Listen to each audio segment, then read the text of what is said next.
সম্প্ৰতি গুৱাহাটীত উপলব্ধ ইণ্টাৰভেনশ্যনেল ৰেডিঅ'লজি চিকিৎসক। ইয়াৰ বাবে এতিয়া আৰু বাহিৰলৈ যোৱাৰ প্ৰয়োজন নাই। কি বেমাৰ এই বিভাগত পৰে আপুনি জানেনে? শৰীৰৰ আভ্যন্তৰীণ বা ভিতৰ ভাগৰ কি বেমাৰৰ চিকিৎসা কৰা হয়? গুৱাহাটীৰ কোনখন চিকিৎসালয়ত 24 ঘণ্টাই উপলব্ধ হয় ইয়াৰ চিকিৎসা? কোনজন ডাক্তৰে ইয়াৰ চিকিৎসা কৰে? এই গোটেইখিনি তথ্য আমি জনাম আপোনাক। প্ৰতিদিন নিউজ ভাৰতে দিব আপোনাক ইয়াৰ ঠিক নিৰ্দেশনা। ইয়াৰ পূৰ্বে ইণ্টাৰভেনশ্যনেল ৰেডিঅ'লজি বিভাগৰ বেমাৰৰ লক্ষণবোৰৰ বিষয়ে কিছু তথ্য জনাব বিচাৰিছোঁ। আভ্যন্তৰীণ ৰক্তক্ষৰণৰ সমস্যা, ব্ৰেইন টিউমাৰৰ সমস্যা, ব্ৰেইন ভেৰিকোজ বেমাৰ, হাঁওফাঁওৰ টিউমাৰৰ সমস্যা, মহিলাৰ জৰায়ুৰ টিউমাৰকে আদি কৰি দেহৰ আভ্যন্তৰীণ নথকা যিকোনো ধৰণৰ টিউমাৰ বেমাৰৰ নিৰ্ভৰশীল আৰু বিশ্বস্ত চিকিৎসালয় হৈছে গুৱাহাটীৰ মেট্ৰ' হস্পিটেল। অৰ্থাৎ টিউমাৰ জাতীয় যিকোনো ধৰণৰ জটিল ৰোগীৰ বাবে নিশ্চিতভাৱে এয়া এক ভাল খবৰ। ইয়াৰ বাবে গুৱাহাটীৰ খানাপাৰাত অৱস্থিত মেট্ৰ' হস্পিটেলত 24 ঘণ্টাই উপলব্ধ আমেৰিকা, ইউৰোপৰ দৰে বহিৰাষ্ট্ৰৰ ডিগ্ৰীধাৰী অভিজ্ঞ চিকিৎসক ডাক্তৰ গৌৰৱ চয়ন দাসৰ পৰামৰ্শ ল'ব পাৰিব। আহক কথা পাতোঁ ডাক্তৰ গৌৰৱ চয়ন দাসৰ সৈতে।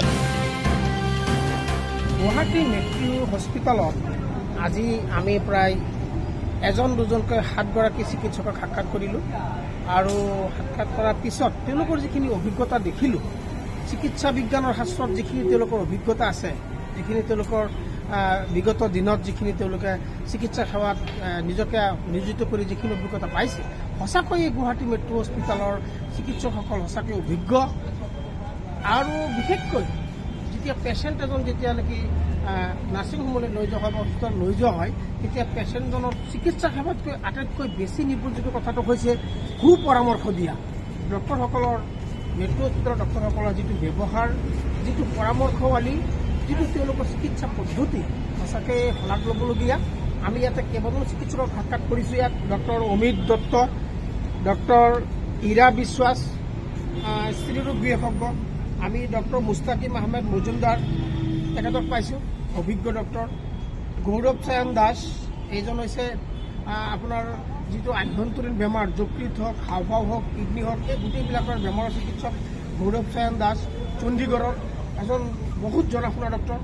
আমি পাইছোঁ মাহবুবুৰ ৰহমান, গোটেই হস্পিটেলটোৰ তেওঁ ডেপুটি মেনেজিং কৰে, গোটেই হস্পিটেলটো কৰে। আমি পাইছোঁ ডাক্তৰ আদিত্য ভাস্কৰ। এইজন যিজন ডক্টৰ পাইছোঁ, এইজন ডক্টৰ আচলতে ইমান যে চিকিৎসা বিজ্ঞানৰ ক্ষেত্ৰত ইমান যে জনা আছে, আপুনি যিকোনো ধৰণৰ পেচেণ্টৰ ক্ষেত্ৰত ইয়াত মেট্ৰ' হস্পিটেলত। আৰু পাইছোঁ আমি শাহানুৰ ৰহমান, ডাক্তৰ শাহানুৰ ৰহমান।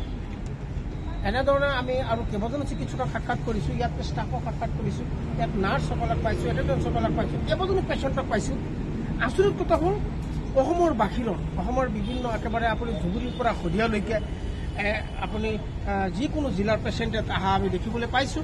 তাৰোপৰি বাংলাদেশৰ আমি ইয়াত পেচেণ্ট দেখিবলৈ পাইছোঁ, আমি মেঘালয়ৰ পেচেণ্ট দেখিবলৈ পাইছোঁ, আমি নাগালেণ্ডৰ পেচেণ্ট ইয়াত পাইছোঁ। অৰ্থাৎ বৰ্ষী ৰাজ্যত আৰু বৰ্ষী ৰাষ্ট্ৰৰ পেচেণ্টটো গুৱাহাটী মেট্ৰ' হস্পিটেলত আপোনালোকে দেখিবলৈ পাইছোঁ। কিন্তু গুৱাহাটী মেট্ৰ' হস্পিটেলত আৰু এটা কথা আছে, ইয়াত আমি যিসকল পেচেণ্টৰ লগত যিবিলাক এটেণ্ডেঞ্চ আহিব, এটেণ্ডেঞ্চসকলৰ থকাৰ খোৱাৰ কাৰণে ইয়াত এটা সুকীয়া ব্যৱস্থা আছে, যিটো নেকি বেলেগ হস্পিটেলত পোৱা নাযায়। আৰু ইয়াৰ মেনেজমেণ্টৰ দায়িত্বত থকা যিসকল ব্যক্তিক আমি সাক্ষাৎ কৰিছোঁ, সঁচাকৈ যিকোনো ধৰণৰ জটিল বেমাৰৰ কাৰণে আপুনি নিৰ্ভৰযোগ্যভাৱে, একেবাৰে আত্মবিশ্বাসযোগ্যভাৱে আপুনি গুৱাহাটী মেট্ৰ' হস্পিটেলত আহিব পাৰে। আৰু ইয়াত এনেকুৱা বেমাৰৰ ডক্টৰ নাই যি নেকি গুৱাহাটী মেট্ৰ' হস্পিটেলত পোৱা নাযায়। গতিকে আপোনালোকক আজি গুৱাহাটী মেট্ৰ' হস্পিটেলৰ আহিবলৈ হ'লে আপোনালোকক মই এটা দিশ নিৰ্দেশনা দিবলৈ বিচাৰিছোঁ। আপুনি খানাপাৰা অহাৰ পিছত খানাপাৰা যিটো কইনাদৰা পাহাৰ আছে, তাৰ পৰা খুব বেছি 200 মিটাৰ অহাৰ পিছতেই ইয়াত কইনাদৰা পাহাৰৰ দাঁতিত অৱস্থিত, খানাপাৰাত অৱস্থিত গুৱাহাটী মেট্ৰ' হস্পিটেল। ৱেলকাম। মই এতিয়া গুৱাহাটী মেট্ৰ' হস্পিটেলত উপস্থিত আছোঁ আৰু অতি গুৰুত্বপূৰ্ণ এটা বিষয়ৰ ওপৰত মই এতিয়া এজন চিকিৎসকৰ লগত মই কথাখিনি শ্বেয়াৰ কৰিবলৈ চেষ্টা কৰিম। আপোনালোকে এই কথাখিনি খুব ধ্যান দি শুনিব, মনোযোগেৰে শুনিব। ইয়াত বহুতোখিনি কথা জানিবলগীয়া আছে। অৰ্থাৎ মই যিজন চিকিৎসকৰ লগত কথা পাতিব বিচাৰিম সেইজন হৈছে গুৱাহাটী মেট্ৰ' হস্পিটেলৰ এজন পাৰ্মানেণ্ট ডক্টৰ, চিকিৎসক ডক্টৰ গৌৰৱ চয়ন দাস ডাঙৰীয়া। আৰু তেখেতৰ যিটো বিভাগ, যিটো ডিপাৰ্টমেণ্টৰ ডক্টৰ, সেইটো আপোনালোকে শুনিলে আচৰিত হ'ব। অতি জটিল বেমাৰ যিবিলাক, শৰীৰৰ ভিতৰ ভাগৰ অন্তৰ্ভাগৰ যিবিলাক বেমাৰ আপুনি যকৃতৰ কথা কওক হাওঁফাওঁৰ কথা কওক জৰায়ুৰ কথা কওক বা যিকোনো ধৰণৰ শৰীৰৰ ভিতৰৰ অংশ যিবিলাক ৰেডিঅ'লজিষ্টৰ কাৰণে যে যিখিনি চিকিৎসাৰ প্ৰয়োজন হয় সেই বিষয়খিনিত এজন ডক্টৰ এজন ভাল চিকিৎসক পোৱাটো আজি আমাৰ এইখন সমাজত বহুত জটিল আৰু সেইজন ডক্টৰ মানে এই ক্ষেত্ৰত এজন অভিজ্ঞ ডক্টৰ হ'বই লাগিব আৰু সেইজন ডক্টৰক পাবলৈ হ'লে আপোনালোকে নিৰ্ভৰযোগ্যভাৱে আপোনালোকে গুৱাহাটী মেট্ৰ' হস্পিটেলত আহিব পাৰিব আৰু মেট্ৰ' হস্পিটেলত আপোনালোকে ডাক্তৰ গৌৰৱ চয়ন দাস ডাঙৰীয়াক সাক্ষাৎ কৰিব পাৰিব মই পুনৰ যাব বিচাৰিম এইজন ডক্টৰ যিহেতু আমি ইয়াত পাইছোঁ আমি ছাৰ আপোনাক স্বাগতম জনাইছোঁ আপোনাৰ পৰা জানিব বিচাৰিম এই শৰীৰৰ অন্তৰ্ভাগৰ ভিতৰভাগৰ যিবিলাক বিভিন্ন অংশৰ যিবিলাক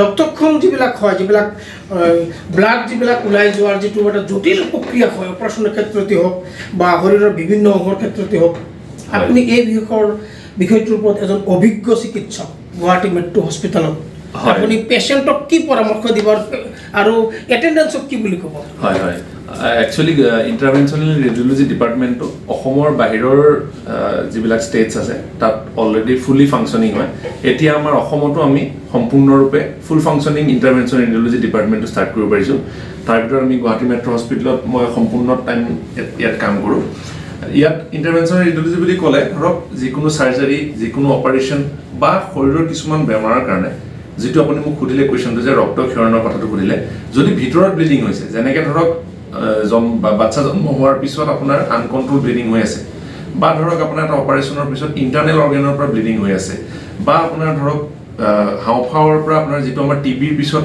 খুব ব্লিডিং হয় তেনেকুৱা কণ্ডিশ্যনত ৰিজনটো হয় যে এটা আমাৰ আৰ্টাৰী বা ধমনীবিলাকৰ পৰা সাধাৰণতে ব্লিডিংবিলাক হয় তাত চুড'এনেৰিজিম হ'ব পাৰে চুড'এনেৰিজিম মানে ফুলি যায় আৰ্টাৰীডাল বা আপোনাৰ এক্টিভ ব্লিডিং কিবা কাৰণত যিটো জেগাত ধৰক ব্লক হ'ব লাগিছিল ব্লক নহৈ পেলাই তাৰ পৰা ৰক্তক্ষৰণ হ'ব পাৰে তেনেকুৱা ক্ষেত্ৰত আমি ছেকেণ্ড টাইম লগত পেচেণ্টজনক অপাৰেশ্যন কৰাৰ দৰকাৰ আমি কৰঙনৰ চুকেদি সোমাই যিকোনো এডাল ধমনী দি সোমাই শৰীৰৰ যিকোনো অংশত মস্তিষ্কৰ পৰা ভৰিৰ তললৈকে আমি সেই এডাল কেথেটাৰ সৰু এটা পাইপেদি গৈ পেলাই শৰীৰৰ যিকোনো অংশত আমি যাবগৈ পাৰোঁ আৰু আমি চেক কৰিব পাৰোঁ যে কোনডোখৰ জেগাত সেই ব্লকটো ব্লিডিংটো হৈ আছে সেইটো পচিবল আজিৰ দিনত সেইটো পচিবল কোনো অপাৰেশ্যন নালাগে আপুনি এটা সৰু পাংচাৰ কৰি সৰু এটা জাষ্ট বেজি দিয়াৰ নিচিনা দি আমি গোটেই শৰীৰৰ সম্পূৰ্ণ অংগলৈকে যাব পাৰোঁ তাত গৈ যোনটো জেগাত ব্লিডিংটো আছে আমি সেইটো জেগাত চিল কৰি দিব তাৰ কাৰণে আমাৰ কিছুমান ডিভাইচ আছে সেই জেগাটোতে গৈ ব্লিডিং বন্ধ কৰিব পৰাকৈ আজিকালি সেইবিলাক টেকনিক এভেইলেবল হ'ল হয় আপোনালোকে শুনিছে চণ্ডীগড়ৰ যিজন চিকিৎসক আমাৰ বহিৰাজ্যৰ পৰা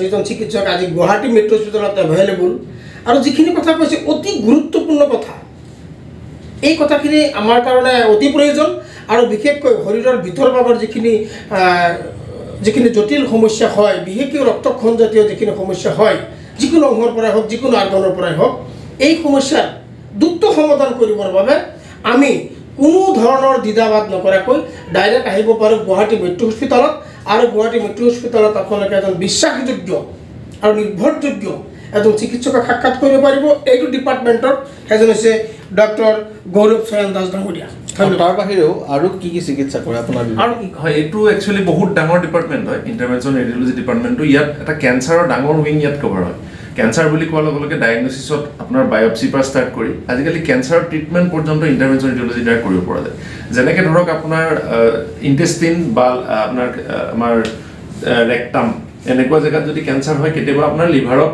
এডিশ্যনেল মেটাষ্টেচিছ থাকে মানে প্ৰাইমেৰী ডিজিজটো এটা জেগাত আছে তাৰ পৰা বিয়পি পেলাই বেলেগ এটা জেগাত গৈছে তেতিয়া আপোনাৰ চাৰ্জনে প্ৰাইমেৰী ডিজিজটো কাটি দিব কিন্তু যিটো বেলেগ জেগাত গৈছে সেই জেগাটো ট্ৰিটমেণ্টৰ কাৰণে আমি আজিকালি এব্লেশ্যন কৰিব পাৰোঁ এব্লেশ্যন মানে সেইটো ডাইৰেক্টলি আমি সৰু সেই আপোনাক যেনেকৈ ধৰণে বুজাইছোঁ সৰু এটা ফুটা কৰি সেই এৰিয়াটো বাৰ্ণ কৰি দিব পাৰি তেনেকৈ খুব কমনলি কৰা যায় হেপাট'চেলুলাৰ কাৰ্চিনোমা যিটো লিভাৰ কেঞ্চাৰ বুলি কয় লিভাৰ কেঞ্চাৰ যদি আৰ্লি ষ্টেজত ধৰা পৰে আজিকালি কোনো চাৰ্জাৰী দৰকাৰ নাই ডাইৰেক্টলি এব্লেশ্যন কৰি পেলাই পেচেণ্টজন ফ'ল' আপত থাকিব পাৰে আৰু সেইটো গুৱাহাটী মেট্ৰ'ত মানে আমি গুৱাহাটী মেট্ৰ' হস্পিটেলটো কৰি আছোঁ আমি ফ্ৰিকুৱেণ্টলি বহুত কেছ কৰি আছোঁ অলৰেডি তাৰপিছত আপোনাৰ যিবিলাক অবষ্ট্ৰাকটিভ জণ্ডিছ হয় কেঞ্চাৰে যিবিলাক জণ্ডিছ আমাৰ জণ্ডিছ যোৱা নলী হেঁচা মাৰি ধৰি পেলাই জণ্ডিছৰ সৃষ্টি কৰে তাত আমি ষ্টেণ্ট লগাব পাৰোঁ এই সকলোবোৰ প্ৰচিডিউৰত ক'তো মেজৰ কাট বা মেজৰ চাৰ্জাৰী দৰকাৰ নাই সৰু এটা ফুটা কৰি আমি ভিতৰে গৈ ষ্টেণ্ট লগাব পাৰোঁ আৰ্টাৰী ব্লক কৰিব পাৰোঁ ব্লক আৰ্টাৰী খুলিব পাৰোঁ বা ধৰক যিকোনো মানে ইণ্টাৰভেনশ্যন ৰেডিঅ'লজি মানে একদম চিম্পুলকৈ যদি কোৱা যায় যিকোনো এটা জেগা যোনটো ব্লক আছে তাক আমি খুলিব পাৰোঁ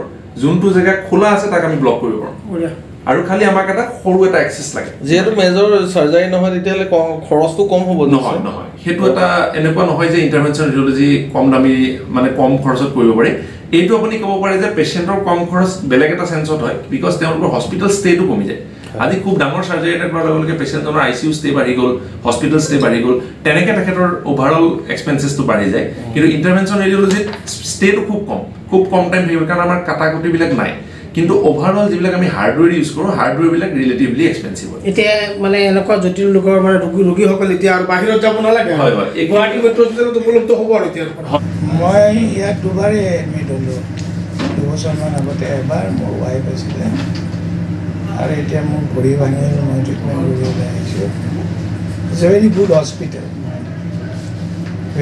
hospital in a sense one can feel it's is own hospital. The proprietor is very good. The doctors are very good. Management people are very good. But it to Batsarepura also.